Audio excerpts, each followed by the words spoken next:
घालमेल करके दो पार्टियां एक साथ होकर के लड़ने का, बैसाखियों के सारे चुनाव लड़ने का काम बंद करो। खींवसर की सीट खाली है, क्या आप वहाँ से मैदान उतरना चाहेंगे बीजेपी लड़ाई? नहीं, अभी ऐसा कोई चर्चा इस बारे में नहीं हुई है। जो पार्टी का निर्देश होगा उसके हिसाब से काम करेंगे, पर हम सभी मिलकर के बहुत अच्छे मजबूती से चुनाव लड़ेंगे और पक्की बात है कि खींवसर की जो सीट है वो इस बार भारतीय जनता पार्टी के पक्ष में जाएगी। नागौर के अलावा हम पूरे स्टेट की अगर बात करें, सीटें कम हुई है, मानना पड़ेगा जी। क्या प्रमुख कारण आपको देखने को मिले? स्टेट में आपकी भी और नेताओं से भी बात हुई होगी, क्या कारण सामने आ रहे हैं? देखिए, कुछ नेशनल लेवल के ऊपर एक भ्रांति फैला दी गई थी कि 400 सीटें आएंगी तो रिजर्वेशन के ऊपर गाज गिर जाएगी। वो एक गलत प्रचार करने में कांग्रेस के और जो इंडिया गठबंधन के लोग थे वो ज्यादा कामयाब रहे।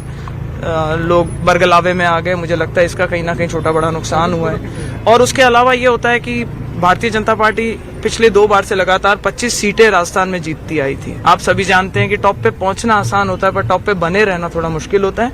लेकिन फिर भी मैं ये कहूंगी कि अच्छा नतीजा रहा है, वोट परसेंटेज की टर्म्स के अंदर अच्छा रहा है। अगर कहीं कमी हुई है तो उसको सुधारने के अंदर बीजेपी जो है वो बहुत सक्षम पार्टी है। हम अच्छे से उसका संज्ञान लेते हैं और अपनी जो भूल होती है उसको मान करके और उसके ऊपर बिल्ड करके और पॉजिटिव वे में उसको काम करना चालू करते हैं। भाषण हुआ था सचिन पायलट का, उन्होंने कहा कि आपकी पार्टी को अहंकार हो गया था, आपने 400 पार का नारा अहंकार था, इसलिए आप लूज गए। विपक्ष है, उनकी तो ड्यूटी है कुछ ना कुछ बोलना है, पर बात अहंकार का नहीं है। जहाँ पे हमारे प्रधानमंत्री खुद बोलते हैं कि मैं प्रधान सेवक हूँ, तो वो अहंकार के रूप में नहीं बोलते।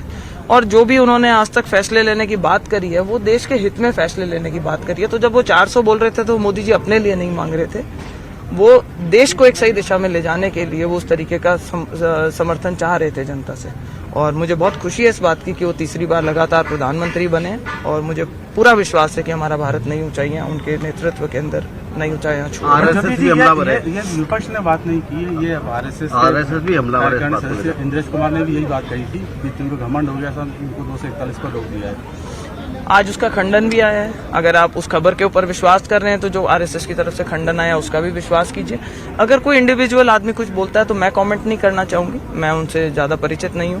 लेकिन अगर आरएसएस ने अपने संगठन के तौर के ऊपर अगर एक उन्होंने अपनी प्रतिक्रिया दी और ये बोला है कि भाई इस तरीके की कोई बात नहीं है, तो हमें उसको भी संज्ञान में लेना चाहिए। मैंने अभी आपका जवाब दिया था इस चीज का कि पार्टी जो फैसला करेगी अच्छा फैसला करेगी। हमारा लक्ष्य ये है कि खींवसर की सीट इस बार भारतीय जनता पार्टी के खाते में। धन्यवाद।